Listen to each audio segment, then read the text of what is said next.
नमस्ते फ्रेंड्स, मैं खुशबू मिश्रा स्वागत करती हूं अपने चैनल खुशबू मिश्रा ब्लॉग में। कैसे हैं आप सब? मुझे कमेंट में जय छठी मैया ज़रूर लिखिएगा। और आज इस वीडियो में जानेंगे छठ व्रत कब है। नहाय खाए से लेकर पारण तक की संपूर्ण जानकारी आपको इस वीडियो में मिलेगी। इससे पहले अगर आपने मेरे चैनल को सब्सक्राइब नहीं किया है तो इसे सब्सक्राइब कर ले, बेल आइकन को ज़रूर प्रेस करें जिससे वीडियो की नोटिफिकेशन आप लोग के पास सबसे पहले पहुँचे। छठ पर्व सभी पर्वों का ये महापर्व है और ये व्रत 4 दिनों तक चलता है। पहला दिन नहाय खाए होता है, दूसरे दिन खरना, तीसरे दिन शाम का अर्घ्य दिया जाता है और चौथे दिन पारण किया जाता है। तो ये व्रत 4 दिनों तक चलता है और इस व्रत में कोई भी ऐसी गलती ना हो, हमें इस बात का विशेष ध्यान रखना चाहिए। और ये 36 घंटे का निर्जला व्रत होता है। तो छठ व्रत जो करते हैं वो तो मतलब दीपावली के बाद ही लहसुन प्याज छोड़ देते हैं। दीपावली के कल होके ही लहसुन प्याज छोड़ देते हैं। और बहुत से लोग हैं जो पूरे महीने में, पूरे कार्तिक महीने लहसुन प्याज नहीं खाते हैं। तो मान लीजिए जो खाते हैं उन्हें दीपावली के बाद लहसुन प्याज नहीं खाना चाहिए। और इस व्रत की शुरुआत नहाय खाए से शुरू होती है। तो नहाय खाए के दिन हम गंगा जी है आपके बगल में, नदी तालाब है तो आप वहाँ जाके स्नान कर लीजिए। और उससे पहले आप लोग नाखून जरूर काट लीजिएगा क्योंकि इस व्रत में पवित्रता का विशेष महत्व है। तो नहाय खाए के दिन सबसे पहले हमें नाखून काट लेना चाहिए। उसके बाद सिर मतलब बाल धो के स्नान करें और उसके बाद ही हमें खाना बनाना चाहिए। इस दिन जो हम मतलब खाने के लिए बनाते हैं तो वो स्नान करने के बाद ही हमें खाना बनाना चाहिए और पूरी किचन की सफाई भी हमें करके ही खाना बनाना चाहिए। यानी पूरी शुद्धता का विशेष ध्यान रखना है। नहाय खाए के दिन हमें चना की दाल, अरवा चावल, लौकी की सब्जी यही सब खाई जाती है। आप आलू भी खा सकते हैं, मतलब कोई भी जो अशुद्ध सामान है वो इस दिन हमें नहीं खाना चाहिए। आप रोटी भी खा सकते हैं, चावल भी खा सकते हैं। नहाय खाए के दिन यही सब चीज़ें खाई जाती है। और नहाय खाए के दिन ही गेहूँ धोया जाता है। जब हम स्नान कर लेते हैं, नहाय खाए के दिन नाखून काट लेते हैं, उसी के बाद हम गेहूँ धोते हैं और गेहूँ को भी उसी दिन सुखाया जाता है। और व्रत के लिए चूल्हा भी हम नया बनाते हैं। तो इस व्रत के लिए चूल्हा भी नया होना चाहिए। जब गोवर्धन पूजा हो जाता है, गोवर्धन पूजा के बाद ही लोग मिट्टी लाते हैं और इसी मिट्टी से चूल्हा बनाते हैं और उसी पर खरना का प्रसाद बनता है। और जो शाम का अर्घ्य दिया जाता है उसका भी प्रसाद नए चूल्हे पर ही बनता है। तो 2 चूल्हा हम लोग बनाते हैं। एक के मतलब खरना के दिन उसका उपयोग करते हैं और दूसरा जिस दिन शाम का अर्घ्य दिया जाता है उस दिन जो प्रसाद बनाते हैं वो दूसरे चूल्हे पर बनता है। तो 2 चूल्हा इस व्रत में बनाया जाता है। आप लोग इस व्रत में नया वस्त्र ही पहने, नया वस्त्र ही रखें। पुराना इसमें पहन के पूजा नहीं की जाती है।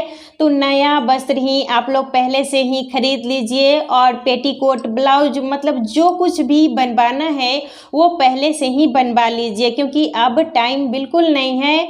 और नहाय खाए के अगले दिन होता है खरना। तो खरना के दिन पूरे दिन हम निर्जला व्रत करते हैं और इस दिन रोटी और खीर बनाई जाती है। तो कहीं पर गुड़ की खीर बना के चढ़ाते हैं और कहीं पर चीनी की खीर भी बना के भगवान को भोग लगाया जाता है, छठी मैया को भोग लगाया जाता है।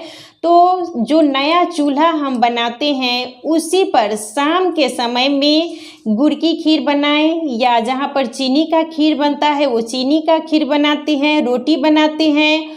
और रोटी में घी लगाकर ही खरना के दिन प्रसाद चढ़ाया जाता है। और प्रसाद में केला और मतलब पान, सुपारी यही सब उस दिन चढ़ाई जाती है।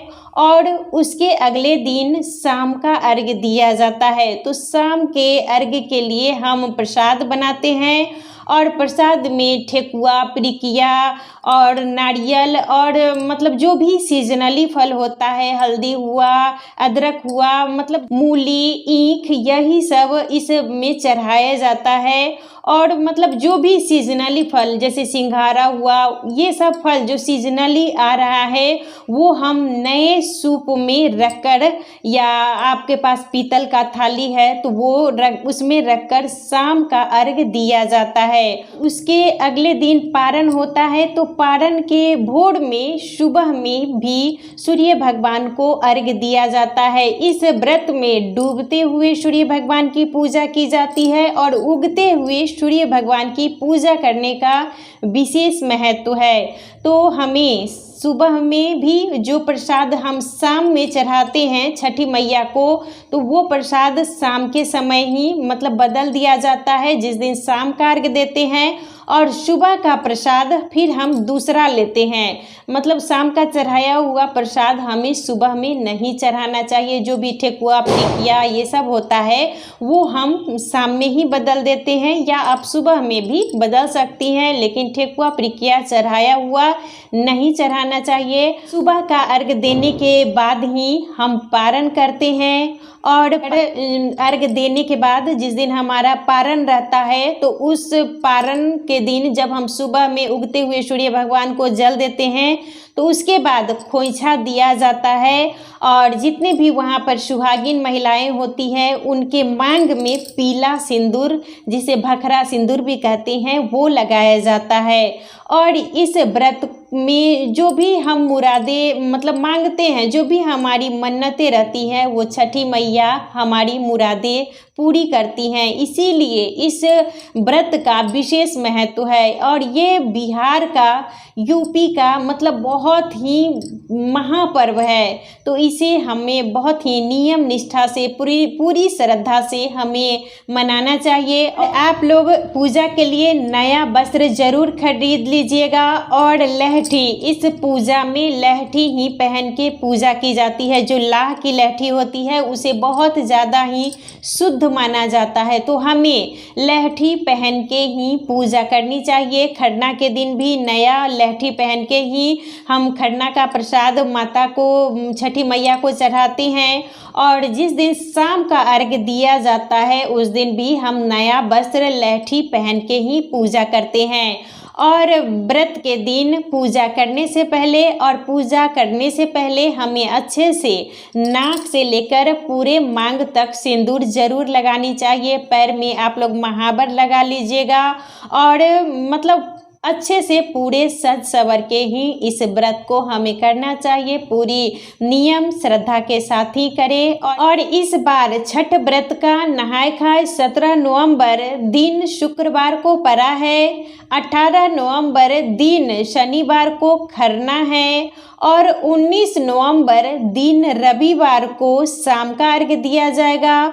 20 नवंबर दिन सोमवार को पारण किया जाएगा। तो ये व्रत 4 दिनों तक चलता है, और हमें अच्छे से पूरी श्रद्धा से इस व्रत को जरूर करना चाहिए। आप लोग सूप मतलब नया ही लीजिएगा। इस व्रत में नए सूप पर ही प्रसाद चढ़ाया जाता है, तो आप लोग सूप पहले से ही खरीद लीजिए।